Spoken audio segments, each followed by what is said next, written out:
In 2017, Tennessee doctor Paul Locus was celebrating Halloween dressed as the Joker when he got an emergency call that one of his patients was in labor. Still wearing full makeup, green hair, and a purple suit, he rushed straight to the hospital to deliver the baby. The mother later said she couldn't stop laughing as her baby entered the world in the hands of a Batman villain. Here's a photo of a Turkish soldier whose face was severely disfigured by artillery fire during the Battle of Gallipoli in World War I. He likely didn't survive long enough for any meaningful reconstruction to be attempted. In the 1830s, Spanish-born criminal Diogo Alves terrorized Lisbon by robbing travelers on the city's aqueducts and throwing dozens to their deaths below, earning him the nickname the Aqueduct Murderer. After later killing a wealthy family during a botched robbery, he was caught and hanged in 1841. Scientists then severed his head and preserved it in formaldehyde for study, where it still sits on display at the University of Lisbon, eerily intact nearly 2 centuries later. In 2008, 18-year-old Joshua Maddox left his home in Woodland Park, Colorado for a short walk and was never seen again. 7 years later, his mummified body was discovered inside the chimney of an abandoned cabin less than a mile from his house. He was found in a fetal position wearing only a thermal shirt with his other clothes neatly folded nearby. The coroner ruled his death an accident, suggesting he tried to enter the cabin through the chimney and became trapped. But the bizarre details, his position, the missing clothing, and the fact that the chimney was blocked off from the inside have fueled theories that Joshua didn't end up there by accident but was placed there by someone else.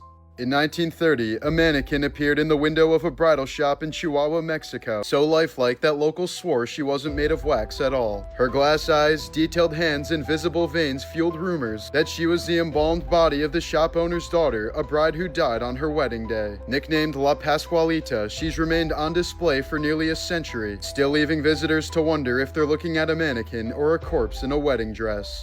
In 2021, 75-year-old cyclist Dave Richards was hit by a drunk driver in Bristol, England, suffering catastrophic injuries that left him with burns across half his face, a shattered pelvis, and the loss of an eye. For years, he avoided mirrors and crowds, haunted by his own face and the looks of strangers. But in 2025, doctors at the Bristol 3D Medical Center gave him something never performed before, a 3D printed facial prosthesis that perfectly matched his skin tone, hair, and eye color. Using detailed scans of his head, they built a custom silicone replacement that restored the face he'd lost. In June of 2010, 7-year-old Kyron Horman proudly posed beside his science fair project on tree frogs at Skyline Elementary School in Portland, Oregon. It would mysteriously end up being the last photo ever taken of him. Moments later, Kyron was seen walking down the hallway toward his classroom and then upright vanished somewhere inside the school building. Despite an immediate search of every classroom, closet, and crawl space, no one ever saw him leave. When he didn't return home that afternoon, police launched one of the largest search efforts in Oregon history, combing the surrounding woods and rivers for months. His stepmother, Terry Horman, was the last person to see him alive but was never charged. 15 years later, the boy who disappeared inside his own school has never been found.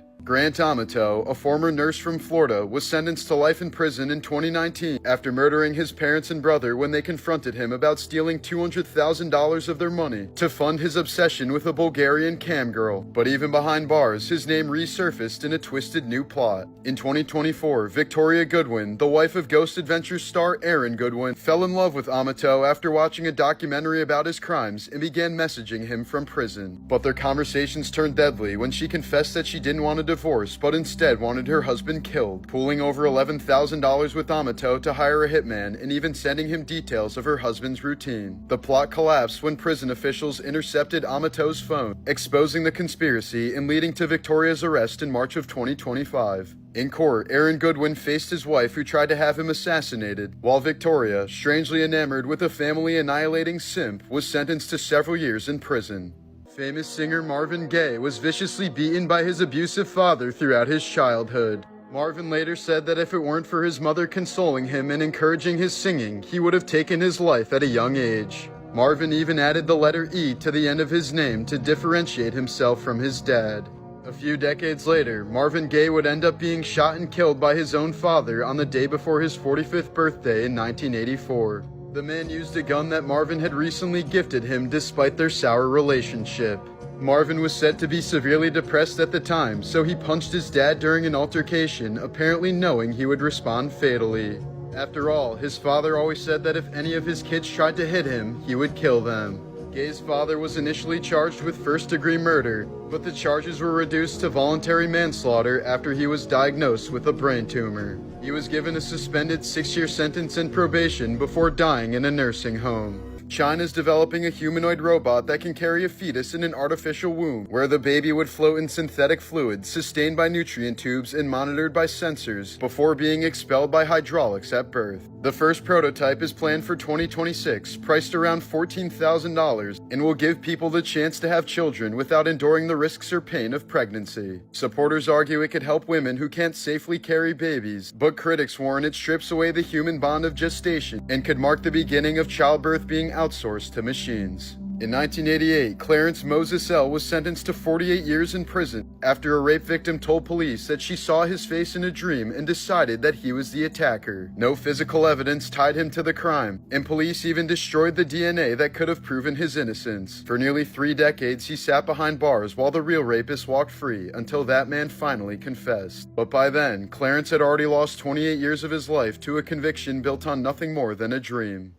In February of 1978, 5 friends from Yuba City, California, all with mild mental disabilities or psychiatric conditions, went to watch a college basketball game in Chico and never returned home. The next day, their Mercury Montego was found abandoned on a remote snowy mountain road in the Plumas National Forest. The car wasn't stuck by any means. It was perfectly drivable, had a quarter tank of gas, and showed no signs of mechanical trouble. The keys were gone, and it was parked as if someone expected to come back. It wasn't until 4 months later when melting snow finally revealed the first few bodies. 3 of the men's corpses were found scattered in the forest between the car and a Forest Service trailer 19 miles away. Inside that trailer laid the 4th man, Ted Ware, wrapped in sheets and emaciated to just 120 pounds. He had grown a full beard, suggesting he had survived for weeks, but he starved to death surrounded by enough canned food to last all 5 men more than a year. The food had been untouched except for a few open tins, and the propane tank outside had never been used to heat the trailer. The 5th man, Gary Mathias, was simply gone. Only his tennis shoes were found near Ware's body, implying he had left the trailer completely barefoot in deep snow. No other trace of him has ever been found. Why they abandoned the warm-stocked cabin, why they split up, and why they went up the mountain in the first place in the opposite direction from home all remain a mystery. Some believe they were chased, others think they panicked after a wrong turn, and some suspect Mathias's history of schizophrenia may have played a role. But after nearly 50 years, the case still remains